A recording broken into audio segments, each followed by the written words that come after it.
The man who would become known as H. Holmes was born Herman Webster Mudgett on May 16, 1861, in Gilmanton.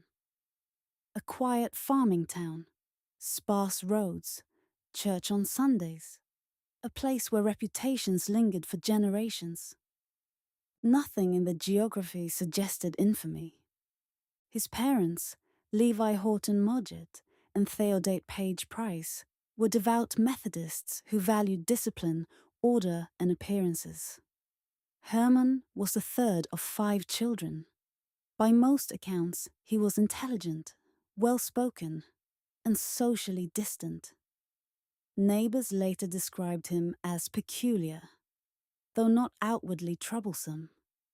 There are stories, some verified, some perhaps shaped by later myth, that Herman was bullied as a child. One account describes older boys forcing him to stand in front of a human skeleton at a local doctor's office, expecting terror. Instead, the moment reportedly sparked fascination. Fear gave way to curiosity. The rigid structure of bone, the mechanics of the body. It intrigued him. Whether this moment truly occurred as described, what is certain is that Herman developed an early comfort with death as concept rather than tragedy. He was academically gifted. Teachers noted his aptitude for science and medicine. But intelligence in isolation does not dictate morality. It simply provides tools. By his teenage years, Herman displayed a pattern that would follow him for life. Compartmentalization. He could present as polite and composed while quietly nurturing private ambitions. He learned early how to say what people wanted to hear. In 1878, at just 17, he married Clara Lovering. It was an ordinary beginning, a small-town union. They would have a son together, but Herman's restlessness was already visible. Marriage did not anchor him.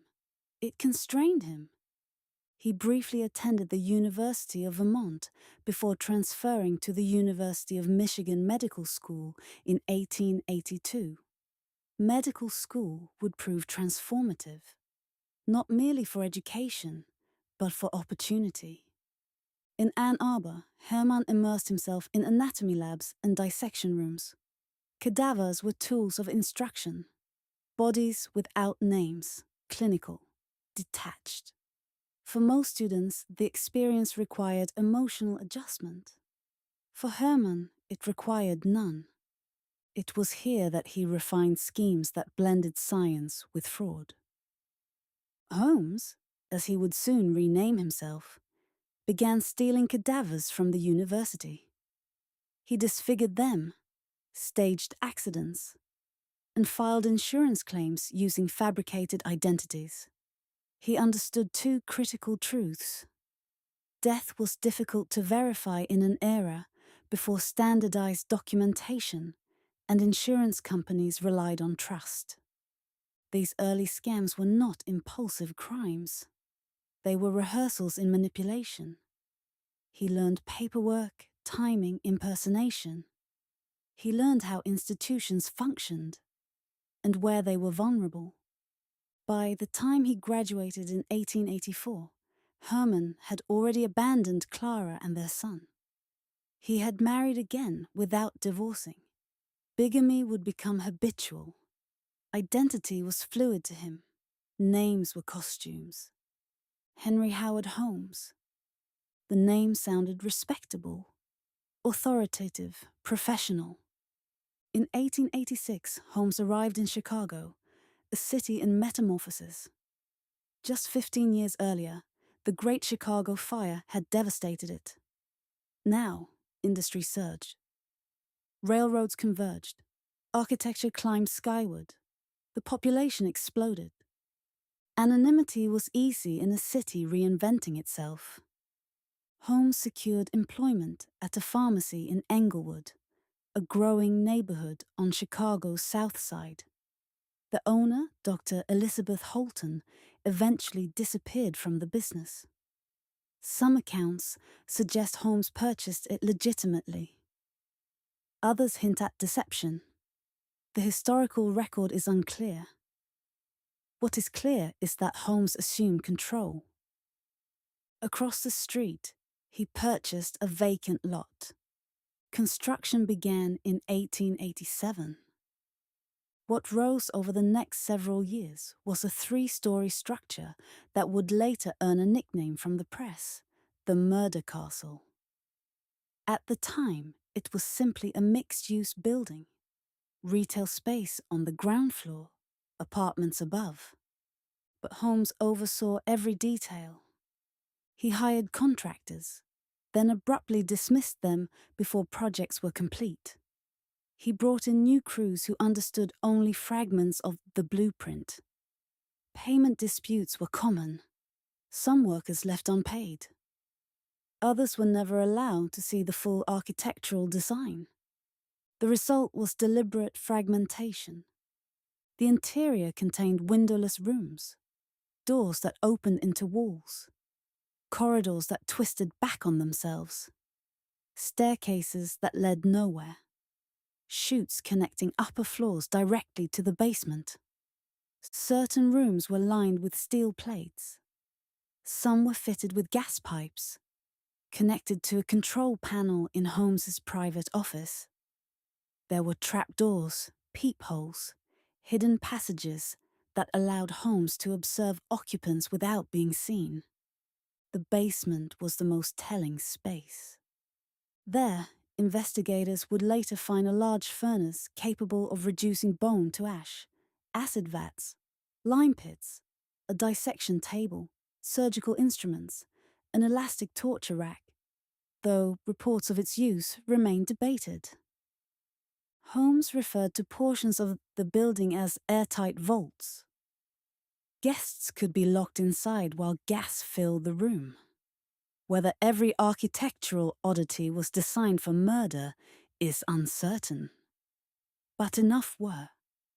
In 1893, Chicago hosted the World's Columbian Exposition. The World's Fair celebrated the 400th anniversary of Columbus's arrival in the Americas. It drew over 27 million visitors. Hotels overflowed. Boarding houses filled instantly. Holmes advertised rooms for rent. He specifically targeted young women traveling alone.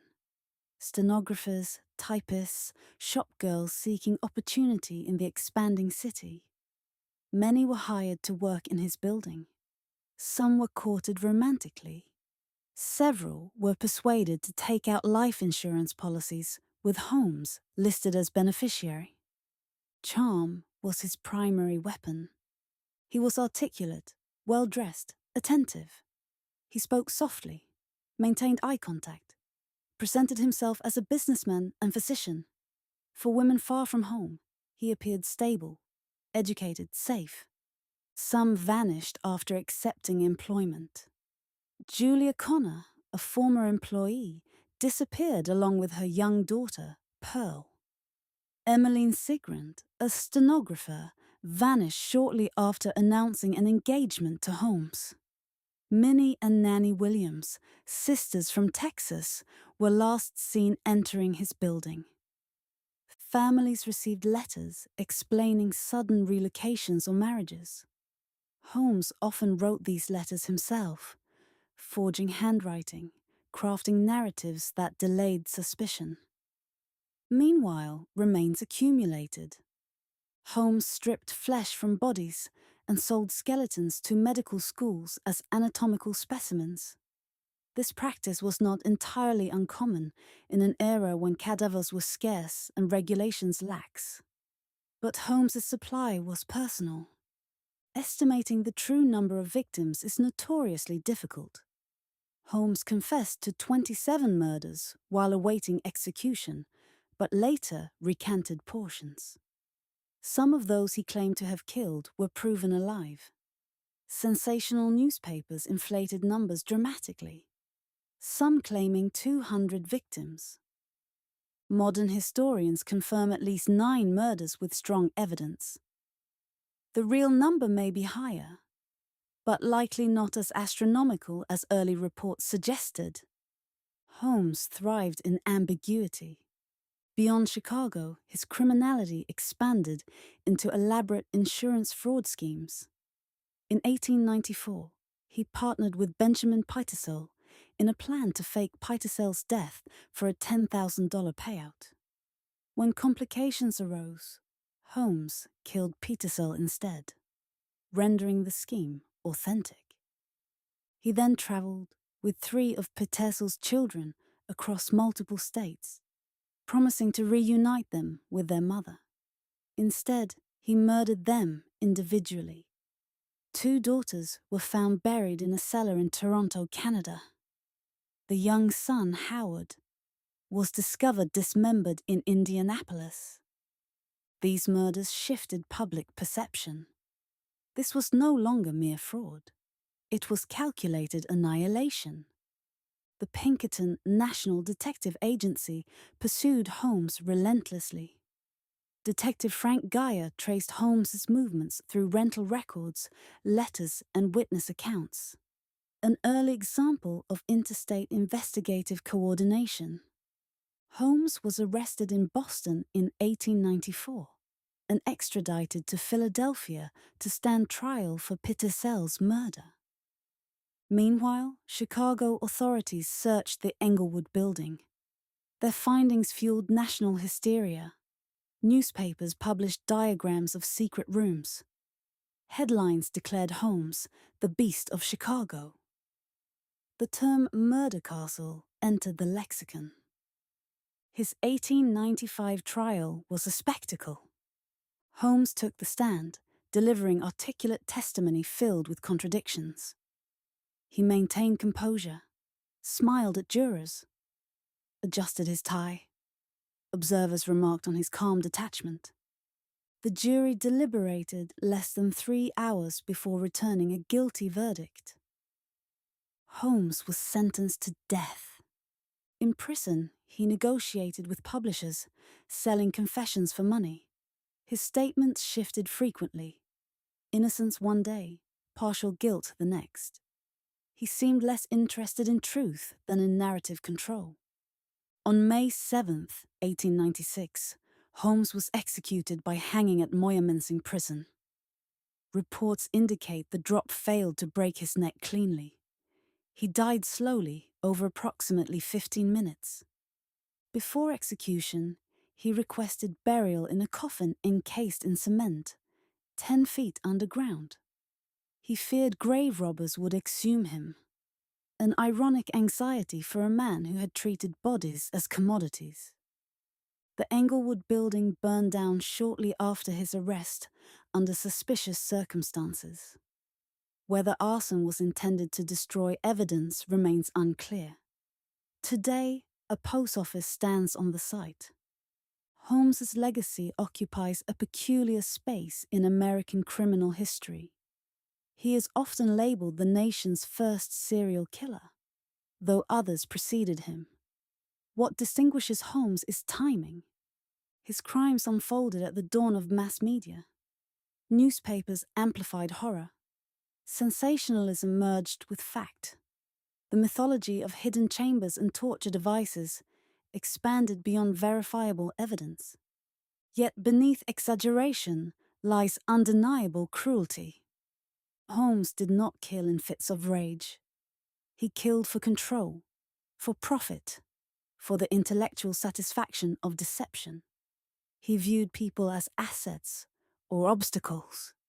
His violence was an extension of enterprise. Psychologists examining his case retroactively described traits aligned with psychopathy: superficial charm, manipulativeness, pathological lying, lack of remorse, and calculated predation.